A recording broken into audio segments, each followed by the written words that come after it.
Temos assunto importante, assunto sério a tratar aqui no Santo Café agora. Segundo o DataSUS, o total de óbitos no país por lesões provocadas, autoprovocadas, dobrou. Foi de 7 mil para 14 mil nos últimos 20 anos. E isso sem considerar os casos que não foram notificados. Se for comparar, é mais de uma morte por hora. Eu estou recebendo hoje, virtualmente, aqui no programa, o psiquiatra Ricardo Nogueira. Doutor, bom dia. Seja bem-vindo aqui ao nosso Santo Café.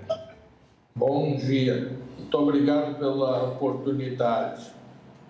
Doutor, esse número que eu trouxe é maior do que o de mortes provocadas por acidentes de moto. Queria que o senhor falasse um pouco para a gente sobre o que está provocando essa situação, o que pode estar provocando essa epidemia, se é que a gente pode dizer assim. Pior que a epidemia tem início, meio e fim, né? Nós estamos no fim agora da epidemia do Covid, mas a pandemia de suicídios, ela infelizmente não está tendo fim e muito ao contrário, ela está aumentando. E contraditoriamente, no mundo inteiro, os suicídios estão diminuindo. E nós aqui no Brasil estamos vendo um aumento. Agora, a gente tem que ver o seguinte, isso não se dá por acaso. O que aconteceu? Nós passamos 2 anos com a pandemia do Covid. A pandemia do Covid, graças a Deus, está terminando. Mas agora nós estamos com uma epidemia de saúde mental. Então, nesse período do Covid, houve um aumento muito grande da ansiedade. Então, o Brasil hoje é o país que tem mais ansiedade do mundo. E junto com a ansiedade veio também a depressão. Então, o Brasil antigamente era o país da alegria, do futebol, da praia, do povo gentil e feliz. Nós estamos com um povo que está triste. Mas por que o nosso povo está triste? Porque nós somos vítimas da pandemia do Covid e das medidas errôneas que foram cometidas, os chamados lockdowns. Então, esse negócio do fique em casa, o que aconteceu? Aumentou a ansiedade, a depressão, aumentou também o alcoolismo, né? Nós tínhamos um número de alcoolistas que aumentou em 60%, segundo algumas pesquisas, e outras até mais. Então, é isso que nós temos que entender. E, consequentemente, somando o alcoolismo, a drogadição, as outras drogas e a depressão, nós estamos com 90% das causas do suicídio. Então, para nós diminuir o suicídio, nós vamos ter que diminuir o que leva ao suicídio, ou seja, nós temos que combater a depressão, o alcoolismo e a drogadição. Então, essa é a nossa meta. Certo, doutor. O senhor já disse que o nosso país tem ido na contramão mundial. Quero saber o que os outros países que anteriormente lideravam o ranking dos países com mais casos de suicídio, o que esses países fizeram e por que a gente não consegue implantar isso aqui no nosso país? Exato. Muito boa a tua pergunta. A Suécia era o país que tinha mais suicídios do mundo até 50 anos atrás. Então, diante desse fato, o Instituto Karolinska, que é um instituto de pesquisa de saúde, da área médica, criou um questionário para fazer o levantamento das causas do suicídio e de como tratar a questão do suicídio. Então, é um protocolo de avaliação dos riscos de suicídio. Esse protocolo é um protocolo mundialmente reconhecido e que a Organização Mundial da Saúde assumiu, quando tinha, inclusive, era um brasileiro, um colega nosso, psiquiatra, que era o chefe do setor de saúde mental, que implantou. Aí, o que aconteceu? Esse protocolo foi aplicado em vários países, principalmente da Europa, né, na Suécia, na Alemanha, principalmente naquela época na Alemanha Oriental, vários países europeus e do mundo. A Suécia, por exemplo, conseguiu reduzir o suicídio em menos 39%. Então, o que a gente fez? O Brasil reconheceu esse protocolo de diagnóstico e tratamento do suicídio para evitar de prevenção do suicídio, e além da prevenção, que é antes, nós estamos fazendo também já pós-venção, porque muitas das pessoas que tentam suicídio, a grande maioria, graças a Deus, não consegue.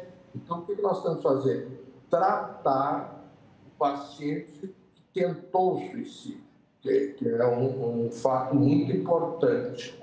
E não só o paciente tem que tratar, também a família. Então, esse protocolo foi traduzido para o português por profissionais da Unicamp, e nós estamos, o grande problema nosso é esse, é implantar esse protocolo. Mas, para implantar, primeiro nós temos que conhecer os números. E o que acontece? Apesar de ter aumentado o suicídio no Brasil, consequência de tudo aquilo que a gente já falou antes, a notificação dos suicídios, elas são muito poucos notificados. Então, provavelmente, porque tem um documento do Ministério da Saúde que tem que notificar todas as mortes externas. O que são mortes externas? São os homicídios, os acidentes de trânsito e o suicídio, né? Por isso que a gente faz essa comparação com as mortes do motociclistas, porque antigamente era nessa ordem. E hoje a gente viu que o suicídio, devido ao aumento, empatou e passou dos acidentes de trânsito, no caso, a maioria dos acidentes com motociclistas.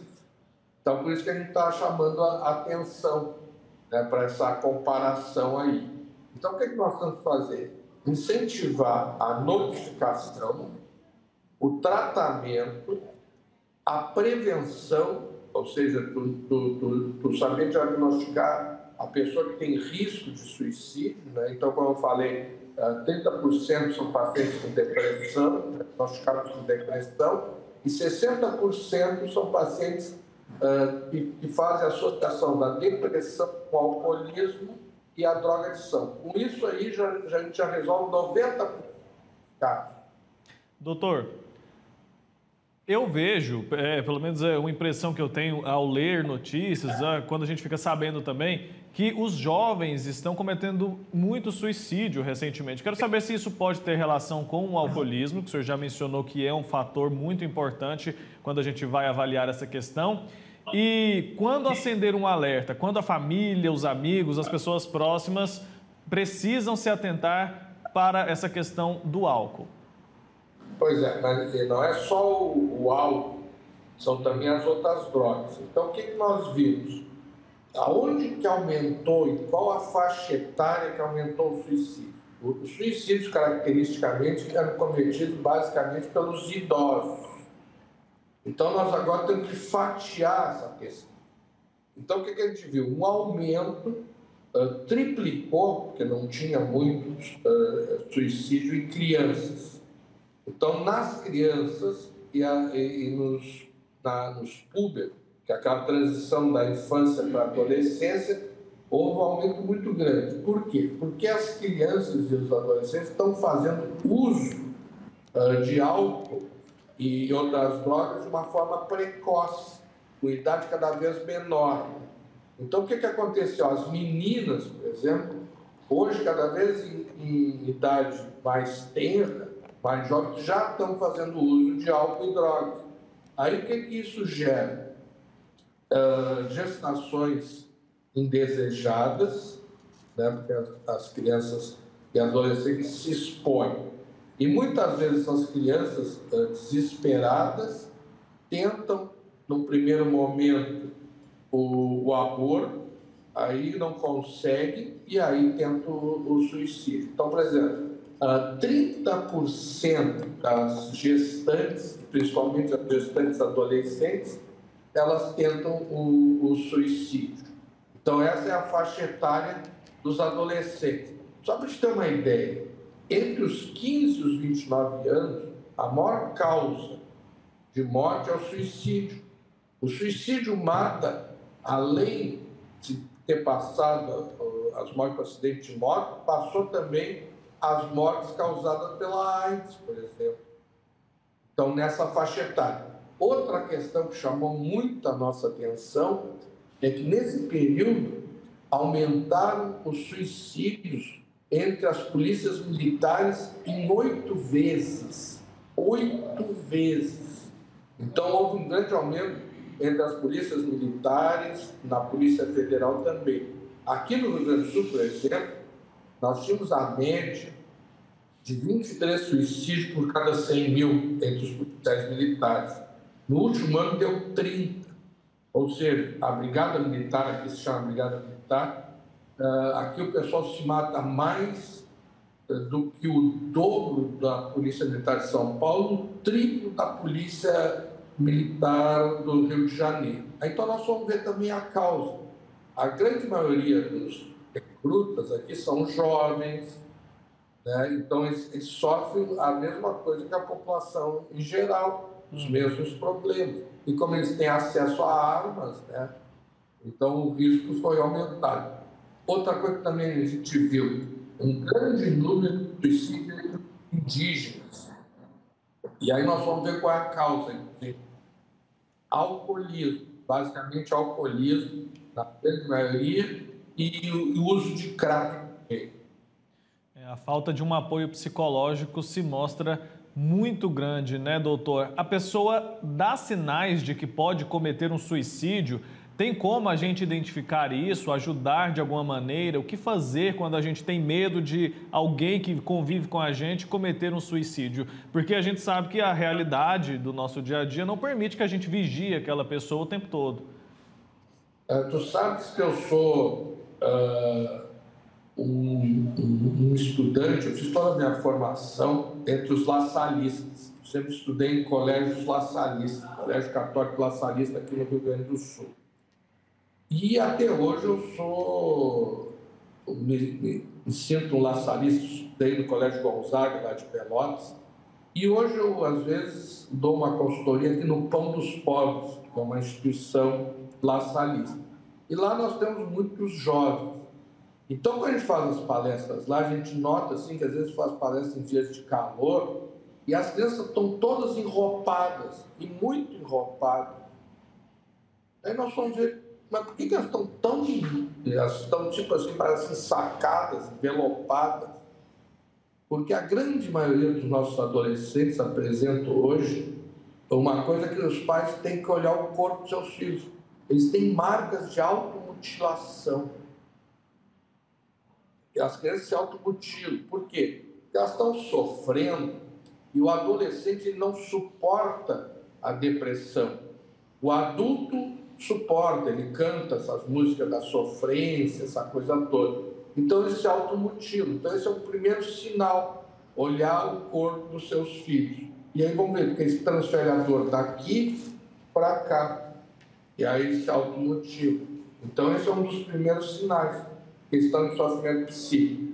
Só para completar, nós fizemos uma pesquisa aqui, em Porto Alegre, 8,5% das crianças do ensino fundamental falam em matar-se. Entre os adolescentes, 36% têm desesperança.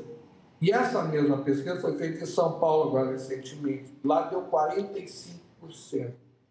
Adolescentes. 45% é quase a metade de todos os adolescentes. Doutor, vamos falar um pouco agora sobre o tratamento, né? As pessoas têm medo dos remédios, têm medo de se tornar dependente. Acho que primeiro é importante esclarecer que o tratamento não fica ali só nos remédios, né? Como tratar a depressão? Fala um pouco para a gente sobre os mitos, as verdades com relação aos medicamentos ali, o tratamento como um todo da depressão. Mas aí é que está. Eles não querem tomar os medicamentos legais, lícitos, mas aí vão procurar os ilícitos. Então, o que o adolescente faz? Ele não suporta a sua dor, ele está triste. A primeira coisa que ele faz, que uma droga que é legal, ele começa a beber. O pai dele também já bebe, o avô também bebe, Então ele usa o álcool no primeiro momento. Aí o álcool não resolve o alívio da sua dor, porque o álcool no final ele deprime mais ainda, né? Ele vai procurar outras drogas. Aí ele vai para a maconha. Aí a maconha também não resolve, deixa ele mais deprimido ainda. Aí vai para a cocaína. Aí ele não tem dinheiro para comprar cocaína. Ele vai lá e compra o crack. Então, antes que fique usando outras drogas que são piores, que vão causar mais, eles tentam uma solução através do álcool das drogas. E quando essa solução não resolve, eles se desesperam e muitas vezes tentam contra a própria vida. Então, eu proponho que a gente procure ajuda profissional especializada. Para que sofrer?